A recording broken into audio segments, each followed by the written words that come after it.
bonjour, bon matin et bonsoir. Bienvenue à Yoga Partout International. Aujourd'hui, une émission particulière. Je vais faire un préambule, chose qui est très très rare dans les émissions que j'anime, parce que j'ai plusieurs invités. Donc, Patrick Vessin du Raja Yoga, le Yoga Royal. Bonjour Patrick. Bonjour Daniel. René Dagenet, qui va nous parler du yoga au fil des ans. Bonjour René. Bonjour Daniel. Daniel Pinault nous présente les concepts structurants du yoga. Bonjour Daniel Pinault. Bonjour Daniel Gauthier. Et va se joindre à nous, en fait, nous avons aussi Rocio, Judith Machoro. Bonjour Rocio. Bonjour. Et se joindront à nous plus tard, on le souhaite, Nathalie Perret et Lily Champagne, ainsi que la présentation de d'autres invités qui n'ont pas pu être à cette émission spéciale dont je vais faire la mention plus tard. Pourquoi autant d'invités et pourquoi ce préambule? Eh bien, c'est très simple. Cette podcast vous présente le magazine numérique du yoga et donc une nouvelle publication que Yoga Partout lance avec l'aide de chroniqueurs, de professeurs de yoga expérimentés. Donc, nous allons d'abord faire un tour de table. Naturellement, Patrick Vezin, vous allez nous parler de Raja Yoga, de l'importance de retransmettre la connaissance. Avant ça, j'aimerais que vous décriviez, que vous vous présentiez en nous inspirant, en partageant avec nous l'endroit dans le monde que vous avez visité, où vous avez pratiqué et appris cet art ancien qu'est le yoga, qui vous a touché le plus. Et par la suite, on va faire un tour de table avec chacun des invités. Donc, le micro est à vous, Patrick, l'endroit qui vous a inspiré le plus. Eh bien, écoutez, l'endroit qui m'a inspiré le plus, c'est le Québec. Parce que, en fait, l'essentiel de ma formation a été faite au Québec, transmis par un swami. Et donc, j'ai eu la chance de pouvoir finalement faire cette démarche par donc un swami qui était français en plus. Donc, ça facilitait beaucoup ma démarche. Et par contre, il y a quand même deux autres endroits qui m'ont vraiment touché. C'est que j'ai eu la chance également de faire une démarche auprès du maître français Arnaud Desjardins. Donc, je suis allé à plusieurs reprises en France, donc passer des semaines, enfin à chaque fois une semaine, à de nombreuses reprises. Il a également un ashram dans les cantons de l'Est, ici au Québec, avec un de ses disciples. Et je dirais également, il y a un troisième maître qui m'a vraiment inspiré, c'est Swami Shyam, que je suis allé voir à peu près une dizaine de jours chaque fois en Inde, donc dans le nord de l'Inde, à Koulou. Donc, je pourrais dire que c'est vraiment ces trois personnes, Swami Shraddhananda, Arnaud Desjardins et donc Swami Shyam, qui ont été vraiment des personnes clés dans ma démarche et qui donc m'ont permis de recevoir ce qu'ils avaient eux-mêmes reçu d'un autre maître. Merci. Voilà. Merci. Vous connaissez les autres invités à notre émission aujourd'hui? Daniel, Lily, Nathalie, René, aussi d'autres qui n'ont pas pu se joindre à nous, dont Hervé Blondon, Marie-Françoise Mariette, Chantal Turgeon? Oui, mais effectivement, je les connais soit pour les avoir rencontrés directement ou de nom. Donc, je trouve ça un peu dommage qu'ils ne soient pas là, mais bon, je me dis que c'est partie remise et donc ça permettra également donc d'entendre ces personnes-là plus tard avec leur vécu et peut-être une vision différente puisque chacun a sa démarche, donc a son vécu personnel. Merci. Merci beaucoup, Patrick Vézin. On reviendra pour parler de votre thématique dans le magazine numérique. Maintenant, c'est au tour de René Dagenet. Donc, René, vous êtes toujours avec nous. Le lieu dans le monde qui vous a le plus inspiré pour ce que vous enseignez en yoga, le micro est à vous.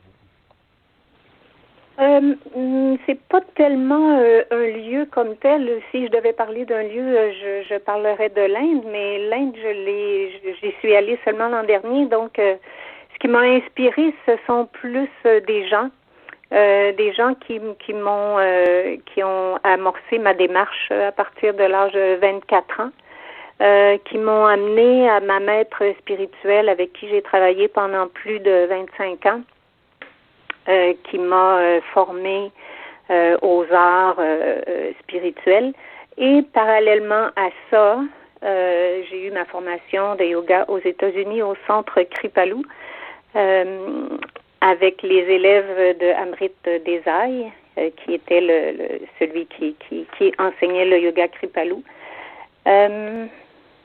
Et puis, voilà, suite à tous ces gens-là que j'ai rencontrés, j'ai développé mon chemin à moi et l'enseignement qui me ressemble le plus. Merci. Vous connaissez certaines des autres professeurs qui sont au micro en ce moment, René? Je les connais de nom et de leurs écrits, mais pas personnellement moi non plus. Et voilà. Alors, ce sont des présentations officielles en même temps. Merci beaucoup, René Dagenet. Nous allons revenir, nous allons parler de votre thématique du yoga au fil des ans, une notion aussi là de la transmission du savoir au fil du temps toujours. Maintenant, Daniel Pinault, votre thématique pour le magazine numérique du yoga touche les concepts structurants du yoga. Les pays, les personnes qui vous ont inspiré davantage, le micro est à vous, Daniel. Merci, Daniel. C'est ça, Patrick, j'ai bien accueilli son propos. Il a parlé de lieu, il a parlé de maître. René, vous avez parlé de gens. Moi, je pourrais dire que c'est une tradition qui m'a davantage influencé. Parce que j'ai eu, je sais pas si c'est une chance, je crois que oui, je pense pas que ce soit une malchance, mais j'ai eu la chance d'évoluer toujours à l'intérieur d'une même tradition. C'est quasiment comme une intégration verticale que j'ai commencé à quelques pâtés de maison de chez moi à Saint-Hyacinthe au Québec. Et puis, sans le savoir, la personne qui m'a enseigné mes tout premiers pas en yoga, c'était une dame qui était reliée à une grande tradition que j'allais découvrir un peu plus tard. Tradition qui passait par un Européen qui est maintenant bien connu, Claude Maréchal, qui lui-même était élève de Desi-Cachard. Puis ce Claude Maréchal-là était le professeur de mon professeur, Madame Chouanière. Donc ça a passé par des gens. Et ce périple-là m'a emmené à étudier ici au Québec, dans la ville de Québec pour ma première formation. Ensuite, des contacts de plus en plus fréquents se sont formés en Europe avec Claude Maréchal et Franz Moors, avec qui j'ai étudié pendant 2 étés dans la fin des années 90. Donc, j'ai refait des formations de yoga en Belgique, en France. Et puis, à un moment donné, dans ce parcours-là, j'ai eu la chance de rencontrer Desi-Cachard lui-même, le fils de Krishnamacharya. Et puis, bien entendu, la flamme du yoga m'a amené à un moment donné à me tracer un chemin, à quasiment à me faire inviter en Inde pour aller continuer mon périple. Puis j'ai eu la chance pendant une dizaine d'années d'aller à chaque année, entre 1 mois et 2 mois d'études à chaque année en Inde. Puis je pourrais dire que, bien évidemment, l'Inde m'a influencé, mais j'aimerais présenter ça aujourd'hui plutôt comme toute la tradition m'a influencé, parce que c'est difficile de séparer ce que j'ai appris ici à Saint-Hyacinthe, au Québec, au Canada, ce que j'ai appris en Europe. C'était directement, verticalement intégré avec l'Inde. Donc l'Inde a été la suite logique. Puis c'est de ça aussi dont j'aimerais que le discours ou mes articles transparaissent. On va en reparler tantôt, Daniel, mais pour moi, l'influence est l'influence d'une tradition. Merci. Merci beaucoup, Bien. Daniel Pinault. Maintenant, Nathalie Perret qui n'est pas avec nous, donc nous avons naturellement Rocio. Rocio, est-ce que je vous appelle Rocio Judith Machoro? Je peux vous appeler pour les intimes, on juste vous appelle Rocio. C'est plus facile. Oui, ben merci beaucoup de participer à cette émission. Donc, votre article, votre thématique, ce premier article qui sera publié dans le journal numérique du yoga touche l'aspect du non-yoga, de la complaisance. Rocio, le pays, les personnes, qu'est-ce qui vous a inspiré de continuer sur cette voie? C'est des personnes que je ne connaissais pas au départ. Certaines, je ne les ai jamais connues. Mais les enseignements que je suis depuis presque 20 ans, ce sont ceux de Swami Gitananda, qui était un maître de yoga dans le sud de l'Inde, à Pondichéry. Il y a aussi BKS Iyengar, que je n'ai jamais rencontré, mais dont j'ai lu tous les écrits et que j'ai relus et qui ont marqué énormément ma compréhension de la tradition. Il y a d'autres auteurs français comme Clara Truchot et Bernadette Degasquet qui ont aidé dans d'autres aspects. Et finalement, bien sûr, dans la tradition de Gitananda, où je suis allée passer 6 mois dans l'ashram pour faire une formation, ça fait déjà 4 ans. Je dirais que c'est ce qui m'a marqué le plus, même si à l'origine je faisais surtout des arts martiaux et de la danse. Et c'est un peu difficile de séparer tout ça. Oui, effectivement. Et les lieux, je crois que les lieux, c'est tout partout dans le monde. C'est pas une question des lieux, tant que ça. Et voilà. Merci beaucoup, Rocio. Je reviens à Patrick Vezin. S'il vous plaît, pouvez-vous nous parler de votre choix de thématique dans ce magazine numérique que nous lançons aujourd'hui? Vous parlez beaucoup de la transmission, de l'importance de la transmission et naturellement de ce yoga qu'on appelle le yoga royal, le Raja Yoga. Patrick Vezin, le micro est à vous. Merci. Alors, je vais quand même vous parler de façon succincte du Raja Yoga. En fait, c'est une démarche intérieure qui rejoint le centre de l'être. Et en fait, cette démarche va nous relier à des principes fondamentaux universels, à des lois. Donc, on parle ici de l'essentiel. Cette démarche va nous proposer un ensemble de techniques diverses qui s'adressent à l'être humain, évidemment, dans sa totalité. Et en fait, cette démarche va permettre à chacun, chacune de renaître à sa nature réelle. Et je pourrais dire une mutation, parce qu'on parle vraiment de transformation, va se trouver jalonnée par des étapes appelées les 8 étapes du Raja Yoga, qui sont des principes essentiels, des outils à mettre en pratique dans la vie de tous les jours. Donc ici, on parle vraiment d'une démarche d'intégration qui va se faire évidemment de façon très progressive. En fait, je pourrais dire que c'est l'affaire de toute une vie. Et de toute une vie, parce que le but poursuivi par l'Raja Yoga, on pourrait l'énoncer de 2 façons.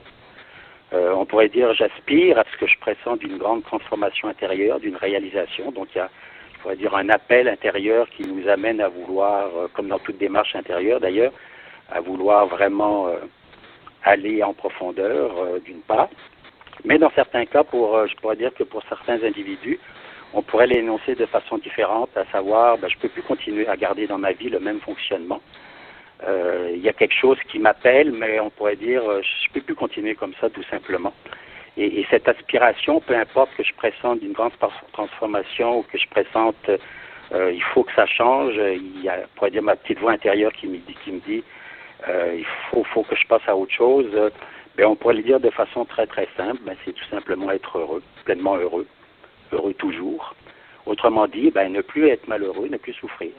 Cette aspiration, bien entendu, elle est en nous. Là. Si je voulais résumer le fonctionnement de l'être humain, je pourrais dire de deux façons, et c'est ce qu'on vit en général chacun, chacune, mais quand les situations me sont favorables, c'est-à-dire rassurantes, agréables, bonnes, celles que j'aime, qui me détendent, eh bien je suis heureux. Et quand les situations me sont défavorables, inquiétantes, désagréables, mauvaises, celles que je n'aime pas, celles qui me frustrent, eh bien je suis malheureux. Donc ça, je pourrais dire que c'est la condition normale de chaque être humain. Et évidemment, le Raja Yoga, comme toutes les autres démarches intérieures, spirituelles, véritables, va nous proposer une transformation radicale. Un état heureux, sans peur, sans souffrance, sans manque. Et je dis bien donc un état heureux indépendant des circonstances extérieures. Donc ça veut dire que, en bon français, on a encore des croûtes à manger chacun, chacune. C'est toute une démarche. Les maîtres témoignent de cette possibilité, de cette transformation. Donc ce n'est pas nécessairement quelque chose de décroché et d'illusoire. C'est effectivement une possibilité réelle, être heureux indépendamment des circonstances extérieures. Et par contre, là, il y aurait peut-être un petit piège, c'est-à-dire l'illusion consisterait à croire que l'éveil intérieur nous évitera les épreuves, les coups durs, les événements dits douloureux. Donc, il continuera à y avoir des moments humainement dits heureux ou dits plus difficiles. La seule différence, c'est que cette démarche intérieure donc, va nous aider à les vivre différemment. Donc, parce qu'on aura développé une certaine attitude positive intérieure et d'abord et avant tout une certaine maîtrise des pensées qui va nous permettre donc de percevoir la réalité de façon différente. Donc évidemment, tout ce que je vous dis, c'est un survol très très très rapide donc de cette démarche. Et oui, c'est important pour moi de retransmettre ce que j'ai reçu parce que en fait, c'est en relation avec un principe évolutif, c'est-à-dire que sur l'échelle de l'évolution. J'aime pas le mot échelle parce que ça sous-entend je suis supérieur et l'autre est inférieur, mais bon, c'est une image quand même qui vaut ce qu'elle vaut.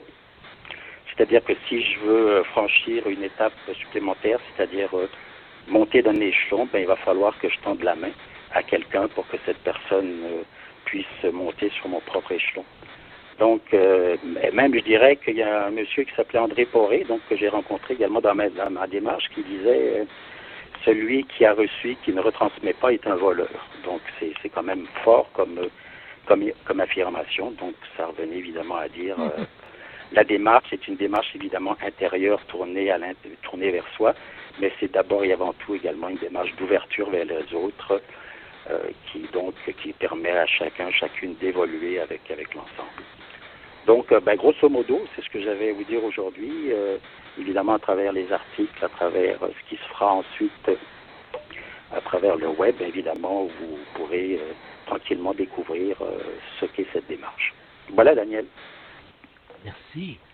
Merci. Et puisque Nathalie Perret s'est joint à nous durant votre présentation, Patrick, je vais lancer l'invitation à Nathalie de nous dire, elle, vous, Nathalie, quel est le pays, les personnes qui vous ont inspiré à continuer sur ce chemin du yoga et peut-être commenter sur ce que vous avez entendu à propos de cette voie de la transmission de la connaissance qui nous a été présentée par Patrick Vezin. Donc, Nathalie Perret, merci d'avoir accepté cette invitation. Le micro est à vous. Merci, Daniel. J'ai rencontré le yoga donc jeune, puisque ma mère a fait du yoga depuis ma naissance, mais c'est sûr qu'au départ, pour moi, c'était pas quelque chose qui m'intéressait vraiment en tant qu'enfant ou adolescente. Et je l'ai rencontré plus tard ici à Montréal, avec mon professeur qui a fait sa formation donc au Népal.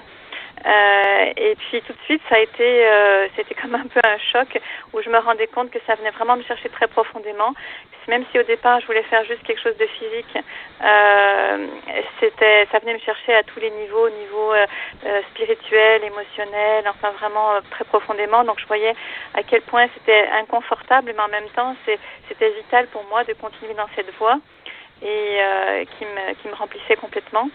Et puis, étant donné que j'étais très stressée, j'ai fait une dépression. Pour moi, au départ, je le faisais juste pour moi. Je le faisais pas du tout je pensais pas devenir professeur. Pour moi, étant timide, je me voyais pas l'enseigner de façon dans l'aisance avec devant un groupe de personnes, même si au départ, quand je prenais des cours, je m'étais dit que c'était un peu mon rêve de me dire ça devrait être tellement merveilleux d'être professeur de yoga, de se faire du bien à soi et en même temps de pouvoir partager ça avec d'autres personnes. Ça me paraissait merveilleux, mais j'étais trop timide, trop gênée pour pouvoir le faire. Mais ça a été donc un défi. Après avoir fini ma formation, de me dire ok, je vais essayer. Et puis évidemment, la vie m'a amené toutes sortes de personnes très différentes. Et puis ça a été une expérience formidable qui me nourrissait tellement. Au départ, j'avais l'impression que ça me nourrissait même encore plus moi que mes élèves qui étaient très satisfaits des cours. Mais tellement ça me donnait d'énergie, je me sentais tellement à ma place pour une fois.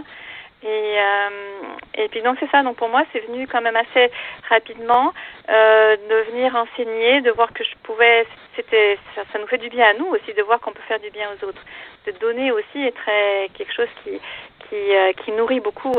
Et puis rapidement en fait je me suis rendu compte que j'avais envie aussi de retransmettre à d'autres professeurs ce que j'avais pu développer dans ma pratique, mais aussi dans ma vie en fait, puisque à travers toutes les expériences que j'ai pu faire, que ce soit de la dépression, de l'anxiété ou le cancer ou les problèmes du système nerveux, que ce soit des problèmes d'attention, de maladie d'Alzheimer de mon père, j'ai voulu essayer de retransmettre tous les outils que j'avais pu découvrir grâce au yoga. Comme j'étais très curieuse, j'ai fait plein de formations et j'ai beaucoup exploré, à la fois à l'extérieur et aussi en moi, voire trouver par moi-même tous les outils qui pouvaient m'aider. Et donc j'en suis toujours à trouver, c'est toujours aussi merveilleux. Je découvre toujours beaucoup de choses. En revenant maintenant même à la base, à l'aplomb, donc c'est ce dont je vais parler dans les articles du journal, qui est quelque chose qui est à la base qu'on a quand on est enfant et que souvent on perd beaucoup dans le monde occidental en particulier. Je pense que presque tout le monde le perd et aussi d'ailleurs avec le yoga, parce qu'on est toujours dans la performance de vouloir faire les choses, de vouloir contrôler les choses, de vouloir aller plus loin. Et je pense que dans beaucoup de cours, c'est ce qu'on cherche. On veut ouvrir, on veut se tenir, on veut faire tout le temps. On est toujours dans la volonté de faire des choses. Et alors que la posture, c'est quelque chose qui devrait être naturel, comme les enfants qui sont droits, qui sont debout, et comme nos ancêtres l'étaient aussi. Quand on peut voir des anciennes photos, on voit qu'il y a une certaine noblesse dans la posture, les épaules ouvertes, le dos bien allongé. Donc pour moi, c'est ce que j'essaie de retrouver par moi-même, et puis en essayant aussi d'inciter mes élèves à le retrouver par des petits exercices, par beaucoup d'attention, surtout d'attention à la posture. Ce qu'on manque beaucoup dans notre société, où on est toujours très stimulé par l'extérieur, c'est d'arriver à retrouver cette attention à ce qu'on ressent, donc à tout le ressenti, avec nos sens, d'abord à l'extérieur de soi, parce qu'on est beaucoup trop dans le mental, je pense, de manière générale, on est dans le mental, donc le yoga peut nous ramener aux sensations physiques, et puis à observer donc les émotions, les pensées, tout ce qui apparaît à l'extérieur de nous, puis à l'intérieur de nous, puisqu'en fait tout vient de l'intérieur, et donc à faire attention à cette pensée, à cette posture. Et c'est une façon de méditer même. Et là, on découvre, c'est de plus en plus, je trouve, extraordinaire ce qu'on peut découvrir, comme on peut et retrouver même des choses de base, comme la véritable respiration qui se fait sans effort. Les postures se font sans effort. Comme dit Éric Barret, c'est comme s'il n'y a plus de tension à l'intérieur, on les perçoit beaucoup plus à l'extérieur. Et bien sûr, après, il n'y a pas vraiment d'intérieur, d'extérieur. Mais c'est d'arriver à retrouver cette paix, cette tranquillité, à l'intérieur de soi. Donc, par l'attention. Donc, c'est tout un travail d'une vie, puisque Noël Pérez, qui a retrouvé cette posture-là, en tout cas qui l'a développée, et l'a retrouvée un peu partout, elle disait qu'il n'y avait pas de limite à l'amélioration. Donc à 93 ans, on peut continuer encore à améliorer sa posture, à développer toujours plus d'attention à ce qu'on vit à chaque instant, et puis pour être en paix avec ce qui est là. Alors voilà ce dont je vais vous parler dans le magazine. Wow, merci. Merci beaucoup, Nathalie Perret. Vous nous avez présenté le sujet qui vous passionne, la posture, le yoga, de la verticalité, si je peux m'exprimer ainsi, l'aplomb, comme vous le présentez. Naturellement, nous avons Daniel Pinault qui a écouté tout ça. Qu'est-ce que vous dites de tout ça, Daniel? Et à la lumière de ce que vous avez entendu jusqu'à date, présentez-nous la thématique que vous allez aborder dans ce nouveau magazine, le magazine numérique du yoga, aussi imprimé. Je ne l'ai pas mentionné, je vais en faire petite mention à la fin de notre rencontre. Donc, Daniel Pinault, peut-être des impressions sur ce que vous avez entendu, puis présentation de votre chronique, les concepts structurants du yoga. C'est à vous. Oui, merci beaucoup, Daniel. Je salue Nathalie. Ça me fait plaisir que vous soyez joints à nous. Je remercie Patrick aussi de son exposé préalable. J'ai pris des notes, donc il y a des choses qui vont ressortir autant de Patrick que de Nathalie. Pour vous présenter. J'ai apprécié les deux points de vue. Je pense que j'apprécie déjà la diversité de ce qui est présenté ici en termes de points de vue. Le yoga, c'est l'union, mais le yoga, c'est aussi l'union dans la diversité. Puis je crois qu'on va avoir, avec les différents auteurs qu'on a ce matin, des belles approches, parfois diverses, mais c'est à nous, à ce moment-là, de faire nos choix, puis de s'y retrouver là-dedans, puis de trouver le bonheur, un peu comme l'a dit Patrick. Moi, mon départ, vous avez entendu tantôt, j'ai décidé de parler des concepts structurants du yoga. Il faut, peut-être vous le savez déjà, moi je suis chimiste de formation. J'ai travaillé en recherche en chimie pendant une 20aine d'années. J'ai fait mes études à l'université là-dedans. Et puis, j'ai toujours apprécié d'avoir une structure dans laquelle j'évolue, des structures, des modèles, hein, les chimistes travaillent avec ça. Et puis quand j'ai abordé mes études en yoga, Madame Chouanière, dont je vous ai parlé tantôt, à un moment donné, elle dit, Daniel, il y a une formation qui s'offre. J'ai dit, ça sert à quoi, ça, une formation? Ben, elle dit, ça sert à donner de la structure à tes connaissances. Fait que là, elle venait de toucher le point. Et puis, c'est ce qui m'a décidé de faire mes formations en yoga.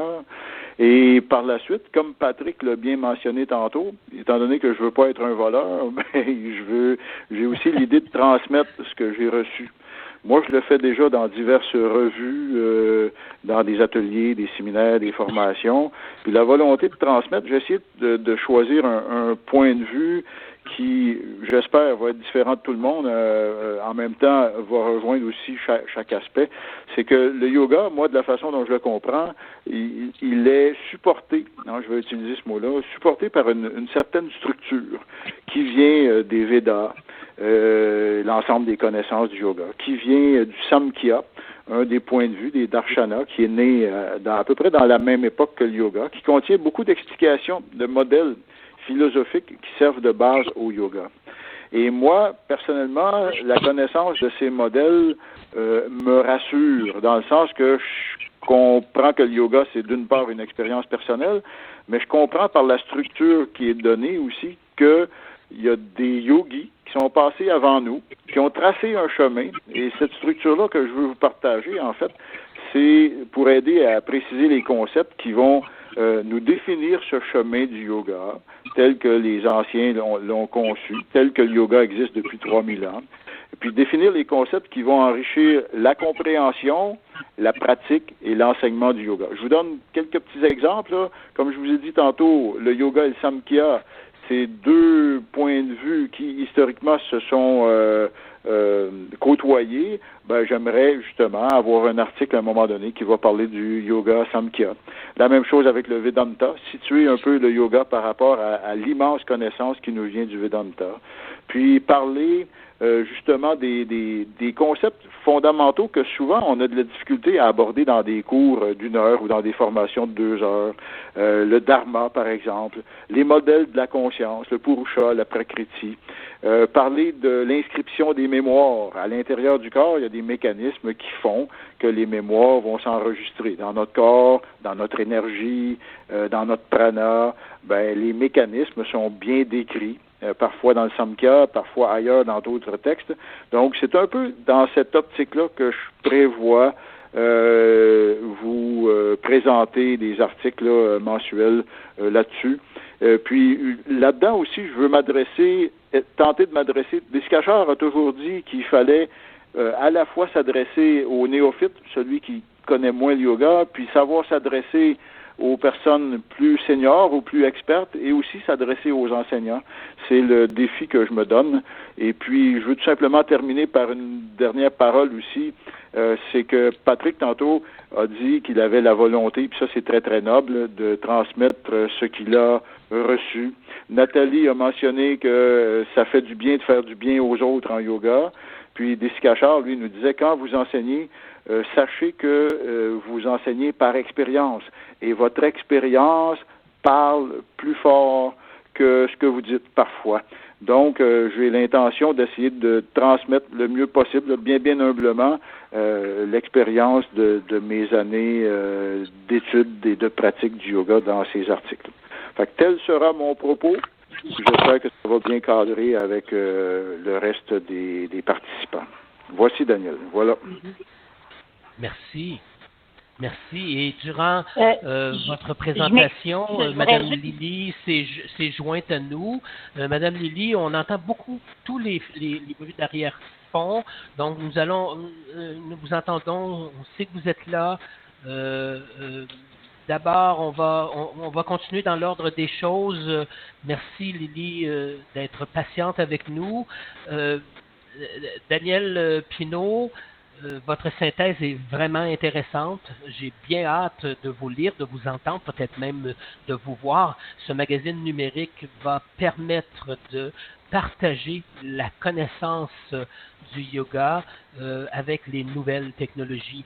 Maintenant, j'accueille au micro René Dagenet. René, vous avez été très patiente aussi, vous avez été à l'écoute. Peut-être un commentaire sur ce que vous avez entendu jusqu'à date et par la suite, présentez-nous cette thématique du yoga à travers le temps. Vous allez parler de chakras, vous allez parler aussi des nadis, des mémoires ancestrales. René Dagenet, le micro est à vous. D'abord, mon Dieu, je me sens très honorée de faire partie d'un panel pareil. Chaque personne qui parle est inspirante et amène une lumière sur un très, très vaste sujet. Pour ma part, je dirais que ma thématique, si je me rappelle quand j'étais très jeune, j'ai toujours su que je voulais aider dans la vie.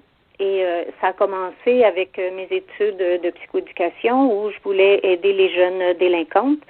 Mais après 3 années de travail dans un centre d'accueil avec des jeunes délinquantes, je me suis rendu compte que ça serait pas ça ma forme d'aide parce que les structures étaient vraiment trop contraignantes.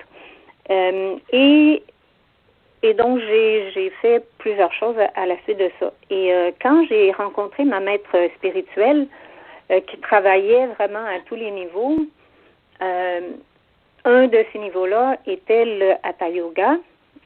Et la professeure que j'ai eue, qui était une professeure de yoga Kripalu, a comme réveillé en moi une mémoire d'avoir déjà pratiqué ces disciplines-là dans une autre vie et de retrouver comme une vieille amie. Et ce qui m'intéresse beaucoup dans mes enseignements de yoga, moi, c'est l'aspect guérissant du yoga.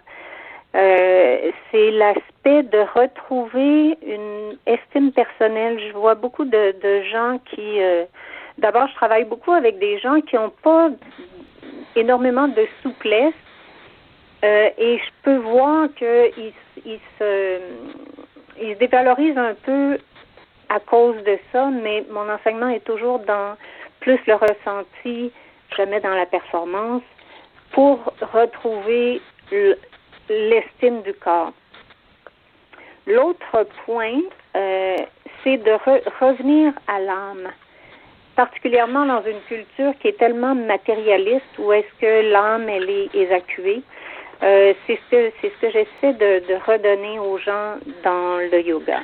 Dans les pratiques, en fait, c'est à l'âme que je m'adresse et pour lui redonner de la vigueur, pour lui redonner une voix, pour lui redonner de l'énergie. Ensuite,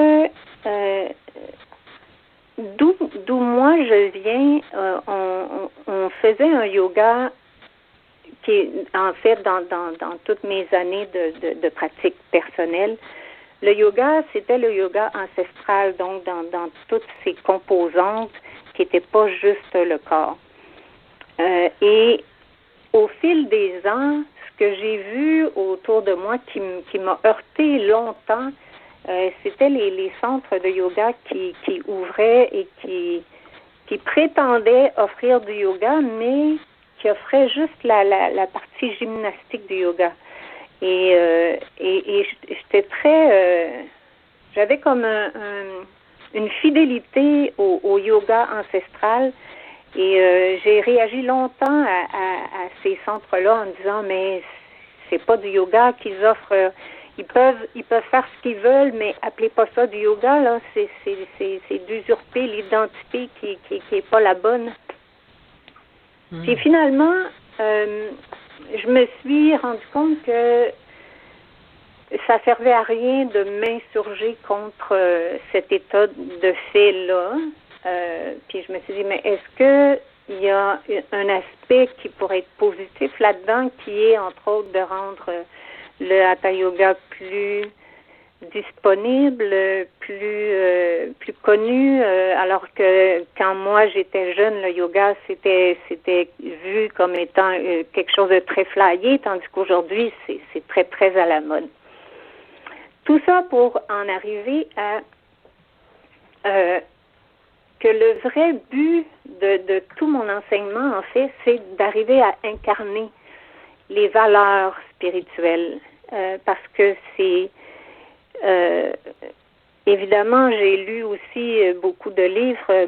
Mon premier maître spirituel de lecture a été Sri Aurobindo, et je dirais que c'est encore mon maître. D'ailleurs, c'est à cause de lui que l'an dernier, quand je suis allée en Inde, j'ai choisi d'aller à Auroville parce que j'aimais tellement Sri Aurobindo que je me suis dit, mais il faut que j'aille dans cet ashram-là.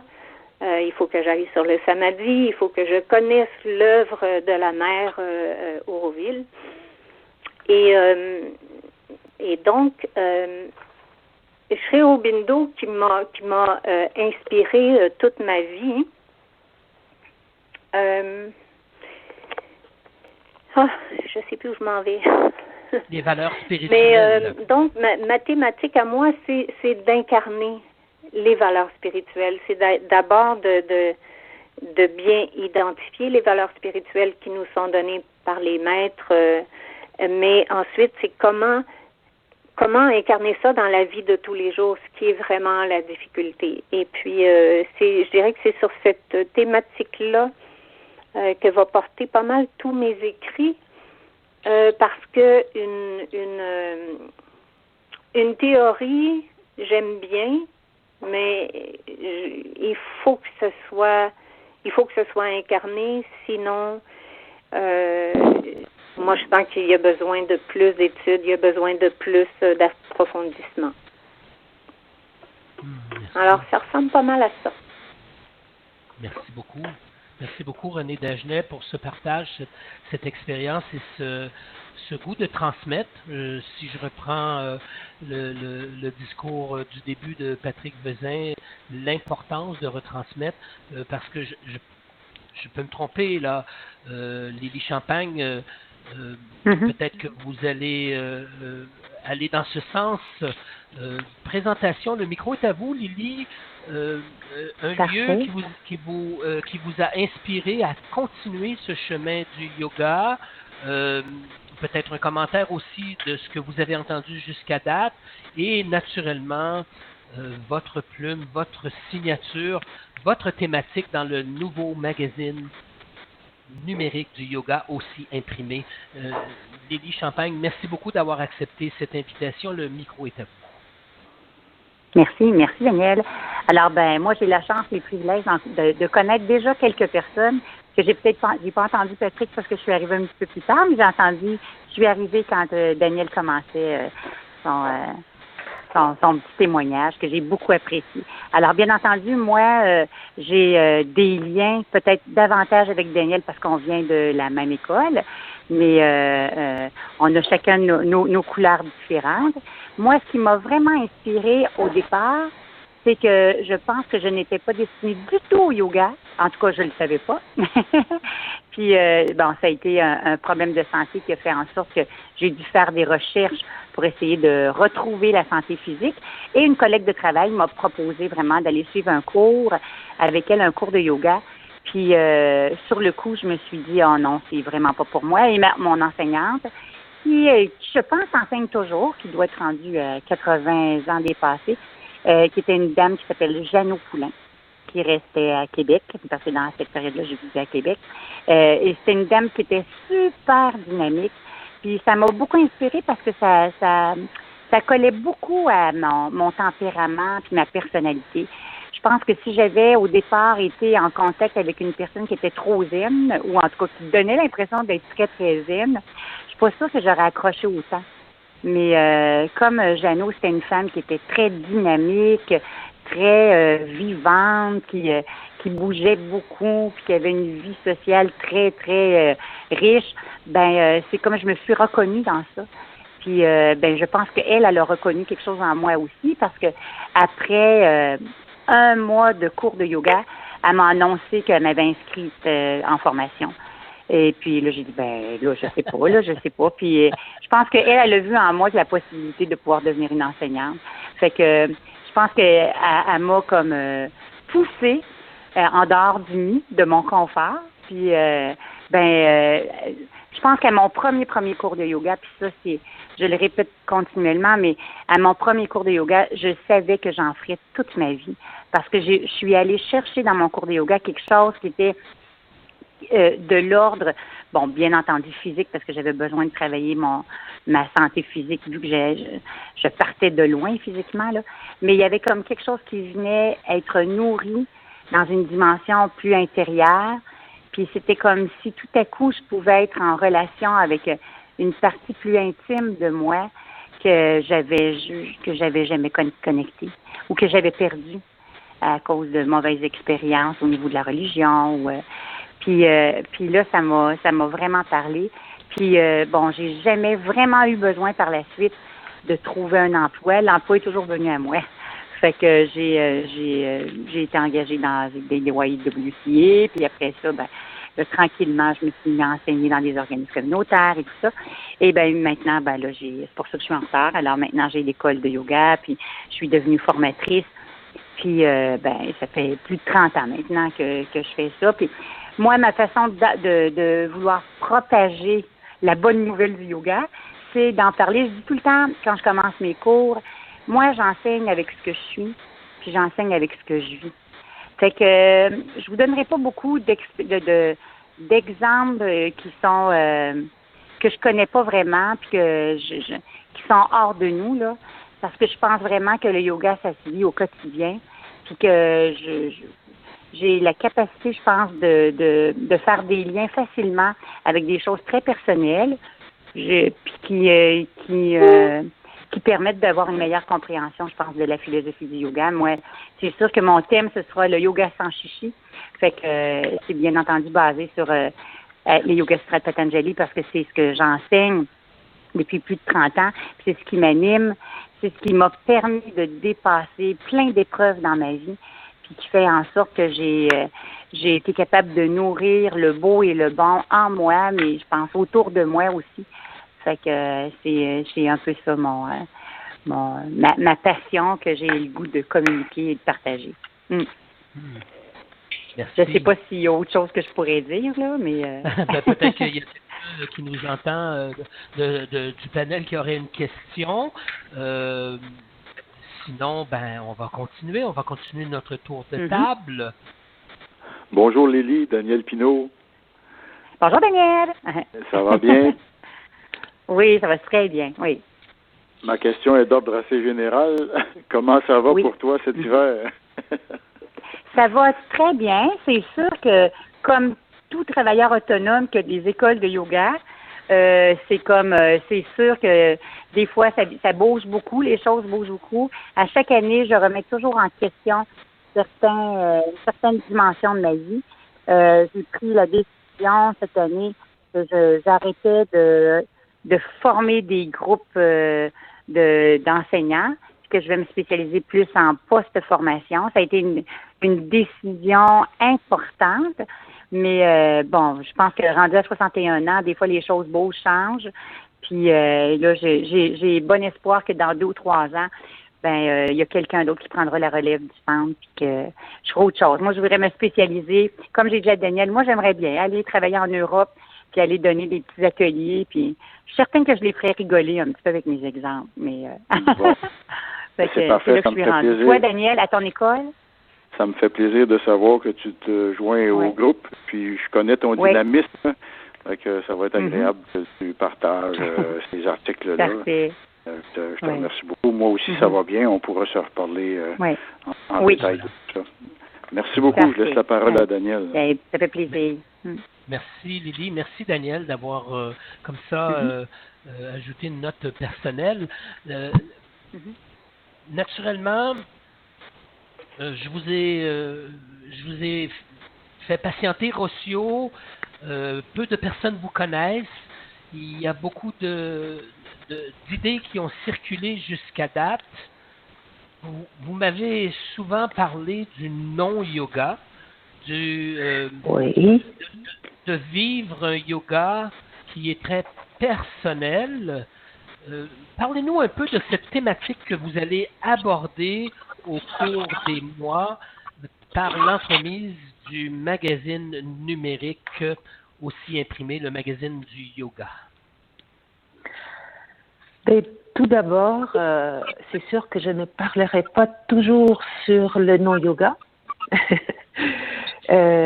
mais dans cet article sur le non-yoga, je parle un peu de ce qui a été un peu touché ici et là par tous les participants, du fait que parfois on confond cette complaisance exagérée dans le corps, dans cette identification de l'aspect juste physique de la pratique, et qu'on oublie un peu les autres aspects si importants, comme le travail sur les émotions, sur le mental, sur l'esprit et sur la totalité de notre être. Donc, dans les temps à venir et avec les autres articles que j'aurai le plaisir d'écrire, je crois que je vais toucher à des sujets très personnels, très universels, parce que l'individu n'est pas une île. Et le yoga, même si il est universel, il nous touche personnellement d'une manière très, très profonde. Et selon mon expérience, il nous aide à découvrir de plus en plus qui nous sommes vraiment. Et donc, c'est sur cela que j'aimerais parler. Ce sont sur ces sujets-là que je vais aimer écrire. Et voilà. Merci beaucoup, Rocio. Peu de paroles. Par contre, très, très, à propos, très, très juste. J'aurais le goût d'ouvrir le micro. Peut-être qu'une personne qui est autour de la table aurait une question ou un commentaire au sujet de ce qui a été discuté, présenté à ce jour.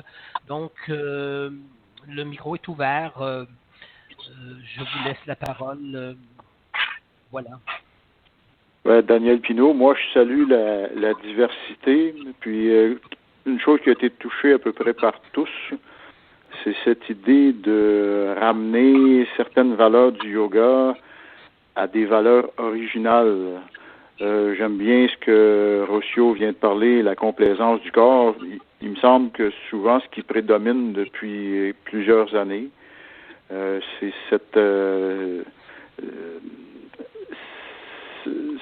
cette prédominance le souci de la beauté corporelle, tout ça, qui domine nos écrans, qui domine les publicités, qui domine les revues. Et moi, ce que j'ai appris du yoga, c'est avant tout d'être soi-même, comme à peu près tous et chacune, vous l'avez dit dans cette entrevue. Et puis de retrouver la source, retrouver la joie, retrouver le bonheur, comme le disait Patrick. J'espère que les articles pourront contribuer à ça parce que c'est de ça dont l'humanité a besoin. L'humanité n'a pas juste besoin d'un front où on voit des absolument belles personnes photographiques ou quoi que ce soit. J'ai rien contre ça. J'apprécie la beauté moi aussi. Mais le yoga est une caméra tournée vers l'intérieur pour voir ce qui se passe au plus profond de nous. Et ça, c'est fondamental en yoga. Puis j'espère que la revue va contribuer à valoriser ce point de vue classique qui existe. Puis c'est pour ça que le yoga existe depuis 3000 ans. C'est parce que ça touche fondamentalement les personnes dans ce qu'ils ont de plus profond. Le yoga, ce n'est pas le yoga de la superficie. Le yoga, c'est le yoga de la profondeur. C'est ça mon propos et mon souhait. Merci. Merci, Daniel Pinault.